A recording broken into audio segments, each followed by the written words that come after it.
Oiê! Olha eu aqui de novo com os meus pensamentos mirabolantes. E o assunto talvez para alguns não seja tão interessante assim, porque não é todo mundo que gosta de falar sobre legado. E também não é todo mundo que gosta de pensar que legado é uma coisa que a gente deixa depois que a gente já morreu. Mas a gente pode deixar legado em vida também, viu? E aproveitando também, né? A gente tá chegando aí num feriado, que é um feriado santo, e, e talvez esse seja o feriado que mais mexa com as pessoas para pensar sobre a morte. Mas eu não quero falar aqui com vocês sobre morte, mas sobre vida. Foi um dos meus aprendizados também, ao escrever o artigo do livro Juntas Brilhamos Mais. Mas eu queria contar uma história para vocês. A minha avó materna, ela morreu há mais ou menos 5 anos. E eu fiquei do lado dela as últimas 48 horas de vida dela. Segurei a mão dela até o último suspiro. Foi uma experiência incrível. E, e naquele ano, ela havia planejado a festa dela de 99 anos. Para quem conheceu minha avó materna, sabe que ela era assim, 15 de julho era a data do aniversário dela. E aí ela sempre perguntava, né? Você vem pra cá em 15 de julho? Porque ela morava numa cidade do interior aqui do Mato Grosso. Ela falava, você vem em 15 de julho? Você vem em 15 de julho? E ela sempre ficava, janeiro, fevereiro, março, contando nos dedinhos, né? Para aquela data especial que era 15 de julho. E no ano que ela faleceu, ela completou 99 anos. E foi muito legal, porque tinha muita gente, muitos amigos, muitas pessoas da família que falavam assim, mas o ano que vem vai ser espetacular. O ano que vem vai ser uma festa de arromba, 100 anos. E eu falava assim, eu tinha uma conexão muito forte com a minha avó. A gente tinha uma coisa meio que de alma, assim, sabe? Era uma coisa muito legal. E não sei se você teve essa experiência com a sua avó, mas se você ainda tem sua avó, é, crie esse tipo de conexão, porque no futuro você vai descobrir o quanto que vai fazer a diferença na sua vida. E eu lembro que todo mundo ficava lá, né? Vamos lá, na festa de 100 anos, vamos começar a pensar. E aí eu disse, galera, não planeja a festa de 100 anos não, da vovó. Como assim não planeja? Ela não tá planejando. Ela tá chamando todo mundo pra festa de 99. Ela tá perguntando se vocês vêm em 15 de julho. Ela não tá perguntando se vocês vêm o ano que vem, na festa de 100 anos. Ela não está planejando. Ela está planejando essa. Então, aproveitem essa. Mas a gente sempre acredita que vai dar tempo, né? E muitos amigos e familiares esperaram a de 100 anos. E ela faleceu 2 meses depois que ela fez 99. Ela fez 99 dia 15 de julho e faleceu em setembro, no mês do meu aniversário. E eu sabia que isso ia acontecer. Eu tava super tranquila. Então, assim, eu vivi aqueles 99 anos dela com tudo que ela tinha direito. Sabe? Comprei sorvete pra ela. Foi muito legal, que ela adorava sorvete, né? E, e aí a gente sempre teve essa conexão muito forte, né? Mas o que eu quero contar pra vocês, né? Que foi uma coisa que me marcou muito. Ela morreu aos 99 anos e 2 meses sem nenhuma doença. O médico da família estava lá nesse momento, ele até se emocionou, porque algumas das minhas tias queriam que ele fizesse alguma coisa, né? E ele disse, eu não tenho nada pra fazer, eu sou médico, eu não tenho um remédio pra passar pra ela, porque não é remédio, porque ela não tem doença nenhuma. E ela, quando faleceu, ela não precisou de ajuda de aparelhos pra respirar, nada, nada, sabe assim? Foi stand-by, a luzinha do stand-by apagou, e aí naquela hora eu olhei pra ela e eu fiquei, né, aquelas 48 horas ali segurada na mão dela. É coisa impressionante, sabe? Não tinha sono, não tinha nada. E eu vi o momento em que os pés dela foram ficando gelados, aí depois as perninhas, aí depois foi subindo. E é uma coisa tão impressionante você observar esse momento e acompanhar e tá ali, porque ela me olhava, né? Eu tava ali do lado dela. E e aí vai gelando assim, a coisa mais impressionante, sabe?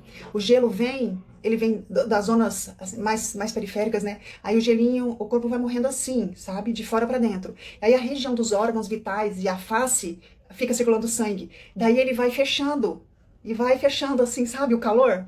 Coisa mais incrível do mundo. E era muito bonitinha, né? Ver as minhas tias, a minha mãe colocar meia no pezinho dela. Mas eu já sabia que a morte estava vindo, né? E e aí até fazer assim e saiu o último suspiro. É a coisa mais impressionante do mundo, gente. É a coisa mais impressionante do mundo. Talvez alguém esteja falando assim, Silvana, falando de morte. Gente, é a coisa mais impressionante do mundo. É você estar do lado de alguém na hora que ele vai partir, você ter plena consciência, a outra pessoa também ter, e não estar sofrendo por isso, e você tirar disso um aprendizado, né? Porque ela estava ali, ela me olhava e ela estava me ensinando, e agradecendo ao mesmo tempo, né? Por estar ali naquele momento. E aí, quando eu vi o último suspiro dela, que eu fechei os olhinhos dela e segurei o queixo, eu pensei, é assim que eu quero morrer. Silenciosamente. Acho que você nunca pensou como é que você quer morrer, né? A gente não pensa mesmo, né? A gente vai vivendo, né? A gente, como diz Mário Sérgio Cortella, né? Nós somos o ser que vamos morrer e vive como se não fosse, né? Parecendo os animais que não têm nem consciência, né, da morte. Mas naquele momento eu pensei, falei, putz, que bom que existe a genética, né? E como diz meu filósofo contemporâneo preferido, Fernando Conrado, ele fala genética hereditária. Ai, que bom que a genética é hereditária, né? E eu falei, que bom que a genética é hereditária, né? Porque é isso que eu quero pra mim. Enquanto uns herdam doenças, né, hereditárias, diabetes, enfim, eu decidi naquele momento que eu queria a longevidade da minha avó. Eu queria aquele silêncio da morte dela. Sabe? Eu queria, só que eu sabia também que para chegar ali, naquele lugar, eu tinha que trilhar um caminho que é o caminho que ela fez também. E aí, às vezes, algumas pessoas, hoje, na hora do almoço, aqui em casa, a gente conversa um pouco sobre isso. Chega uma hora que minha mãe começa a ficar incomodada, né? Não queria falar mais sobre isso, sobre morte. Na verdade, eu tô falando sobre vida, né? Depende muito de como você olha a situação. Mas o meu irmão concluiu, é melhor do que falar sobre política, falar sobre coronavírus. É refletir sobre a vida, né? Eu sabia que para chegar naquele lugar, eu tinha que trilhar um caminho, como ela trilhou, né? E aí, às vezes, a gente fica olhando para o nosso estilo de vida. Será que o seu estilo de vida vai te levar para um fim calmo, que você vai dar o seu último suspiro, sem sentir dor, sem precisar da ajuda de aparelhos, sem precisar de ninguém tá fazendo nada por você? Porque a minha avó, até praticamente o último dia dela, ela se alimentava. A gente preparava, ela se alimentava sozinha. Ela não precisou de sonda alimentar, ela não precisou de nada disso. Então, será que o caminho que a gente está seguindo vai levar a gente para um lugar tão calmo como esse, uma morte tão silenciosa e tão tranquila? Uma apagada luzinha? Então aquele momento me fez refletir bastante sobre isso, né? E eu sou uma pessoa que hoje eu cuido bastante, né, do meu estilo de vida, da minha alimentação. É uma coisa que me preocupa bastante, é estar com a vida equilibrada, né? Todas as áreas da vida, assim, bem equilibradas, né? Porque eu sei onde eu quero chegar. Eu quero chegar naquele lugar que eu vi há 5 anos atrás. Eu faço meus exames periodicamente. Por exemplo, todo fevereiro eu faço um check-up, né, com a minha ginecologista. A gente está no mês de outubro, por exemplo. Outubro rosa. Que incentiva as mulheres, né, homens também, mas principalmente as mulheres, a fazerem mamografia para identificar precocemente o câncer de mama, se for o caso. Mas a maioria opta simplesmente por fazer post cor-de-rosa. Eu pergunto pra você, você fez algum post nos seus stories, no seu feed, nas suas redes sociais, falou com alguém, elogiou, comprou os lenços lá do Big Lar, mas você fez a mamografia? Você fez o autoexame? Você faz exames periódicos? O mês que vem a gente vai entrar, no mês de novembro, a gente vai começar agora, né? Mês que vem, final de semana. É o Novembro Azul, câncer de próstata. Aí vai começar todo mundo fazendo o lindo e maravilhoso propaganda nas redes sociais. Mas quantos fazem os exames periodicamente, né? Eu faço, porque eu prefiro prevenir, né? Do que remediar.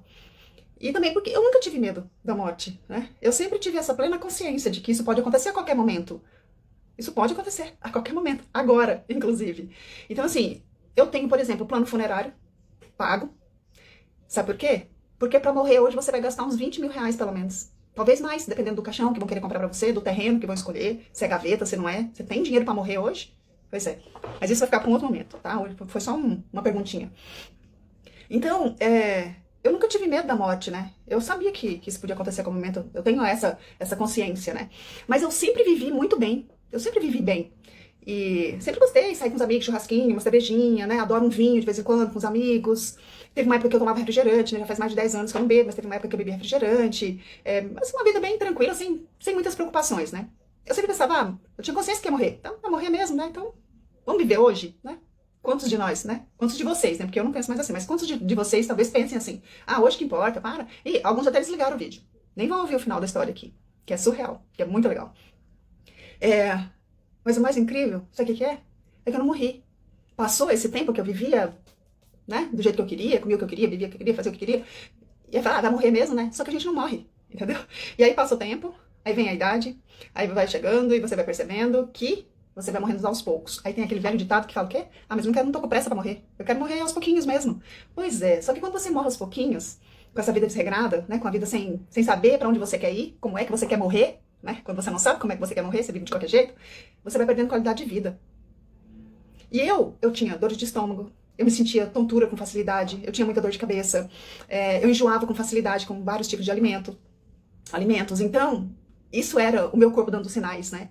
E quando eu vivi a morte da minha avó, eu percebi que é possível morrer sem sentir dor. É possível.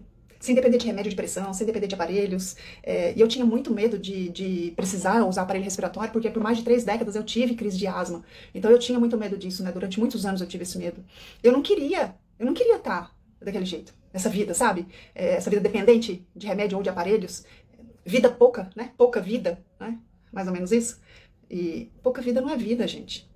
Pouca vida não é vida, né? Outro dia eu ouvi, falando do Fernando Conrado, que é meu filósofo contemporâneo preferido, ele disse que também não tem medo da morte, não, né? E ele falou o seguinte, que eu gostei bastante. Você tem medo da morte?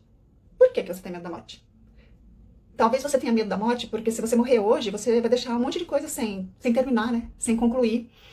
Mas aí eu pergunto pra você tá gostando da vida que você tem hoje?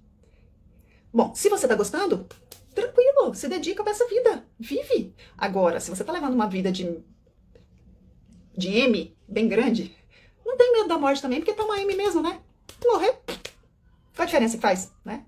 Agora, se você tá aproveitando a vida, se você tá vivendo a vida do melhor que você pode, você tá dando o seu melhor, não tem medo da morte. Por quê? Porque se você tá aproveitando, tá valendo a pena, se a morte vier, você viveu tudo que tinha pra viver. Não é isso? E quando a gente tá vivendo intensamente tudo que a gente gosta, tudo que a gente quer, a gente se conecta com a gente. E essa é a nossa missão aqui. É a gente tá se descobrindo todos os dias. É a gente tá se conectando com a gente mesmo, com a nossa história, com a nossa essência. E sendo o melhor que nós podemos ser. Espero que tenha feito sentido pra vocês esse devaneio. Se gostou, dá um like e compartilha com os amigos. Beijo!